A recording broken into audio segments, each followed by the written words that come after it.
আসসালামু আলাইকুম। আজকে কথা বলবো বাংলাদেশ টিকেট দলকে নিয়ে। কত কষ্ট করে খেলা দেখতাম সেই একবারে ছোট্ট বয়স থেকে। আব্বুর দৌড়ানি, আম্মুর বকা, সব কিছু শুনতে হতো এই টিকিট খেলা দেখার জন্য। কারণ ক্লাস ফাঁকি দিয়ে রাত্রে না বলে বাসা থেকে গিয়ে খেলা দেখতাম, টেস্ট খেলার জন্য অবশ্যই দেখতাম। হুম। তো এখন বর্তমান পরিস্থিতি দেখে খেলা দেখার আসলে ইচ্ছা হয় না, তো কী করবো, না দেখেও পারি না। এমন একটা পরিস্থিতি দাঁড়াইছে যে প্রতিটা ম্যাচ দেখার পরে বলি যে পরের ম্যাচ আর দেখবো না। কিন্তু ওই যে ভারতের সাথে 2 ওভারে 2 রান, 2 ওভারে 0 রানে 2 উইকেট যাওয়ার পরেও ম্যাচ থেকে ছাড়তে পারে না আসলে। মানে হয়েছে কি, টিকিটটা রক্তের সাথে মিশে গেছে। হ্যাঁ, যতই বলি দেখবো না দেখবো না, হ্যাঁ, কিন্তু দিন শেষে গিয়ে আসলেই খোঁজখবর আগে দেখতে হয়। যেমন সম্ভবত কালকে একটা ম্যাচ আছে আফগানিস্তানের সাথে, দেখবই যেভাবে হোক সময় রেডি করি। দেখি আসলে ভুলতে পারি না। কিন্তু ইদানিং যা খেলতেছে আমাদের টিকিটাররা আসলেই মনে কষ্ট লাগে। ওপেনিং পারভেজ ইমন আর তানজিদ তামিম, বাইরে বাইরে তামিম ছেলেটা খুব সুন্দর খেলেছে, আর সরি খুব ভালো লাগে। কিন্তু কোনো আইসিসি ইভেন্টে গেলে কী জানি হয়, আল্লাহ জানে। কোনো ইভেন্টে গেলেই শেষ। মানে এটা কোনো কথা হইলো?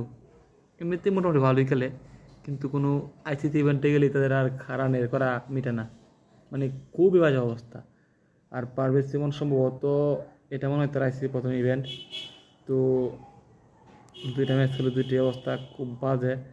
দেখা যাক সামনে কি হয়। আর অন্যদের কথা কী বলবো, লিটন দাস প্রথম ম্যাচটা ভালো খেললো, ইন্ডিয়ার সাথে শার্ট করছিল কিন্তু শেষ করতে পারে নাই।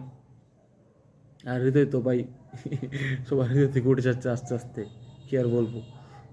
খুব দ্রুতই সবার হৃদয়ে হৃদয় জায়গা করে নিয়েছিল, এখন খুব দ্রুতই হৃদয়ের দিকে চলে যাচ্ছে হৃদয়। হ্যাঁ, আর যদি আসি আমি কার কথায়, শামীম জাকের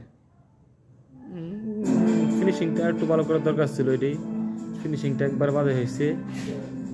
যে ম্যাচটা তো হাল দুসছে, হয়তো ফিনিশিং লাস্ট 5 ওভারে 70 রান দরকার ছিল, এখানে হয়তো খুবই কম রান আনতে পারছে, এই জায়গায় তারা ব্যর্থ।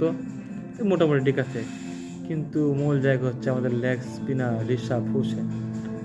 বাইরে ভাই ইদারিং ছেমনে মার খাইতেছে রে ভাই, এমনি তো মার খাই, একদম দলে টেকে অসম্ভব হয়ে যায়। কি একটা অবস্থা। আর আমাদের প্রেসিডেন্ট নেতা ভালো হয় তাসকিন আহমেদকে ইদানিং নিয়মিত একাদশ সুযোগ পায় না। তাছাড়া একাদশ সুযোগ পাইলে দেখা গেছে অনেকগুলো রান দিয়ে ফেলে। তো অবস্থা খুবই ভয়ঙ্কর আমাদের ক্রিকেটের।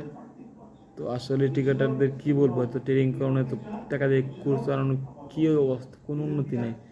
আমার মনে হয় কি তাদের স্যালারিটা তাদের রানের সাথে অ্যাডজাস্ট করে দেওয়া দরকার। যে যেমন রান করবে তেমন স্যালারি, বলিং যেমন উইকেট পাইবে তেমন স্যালারি।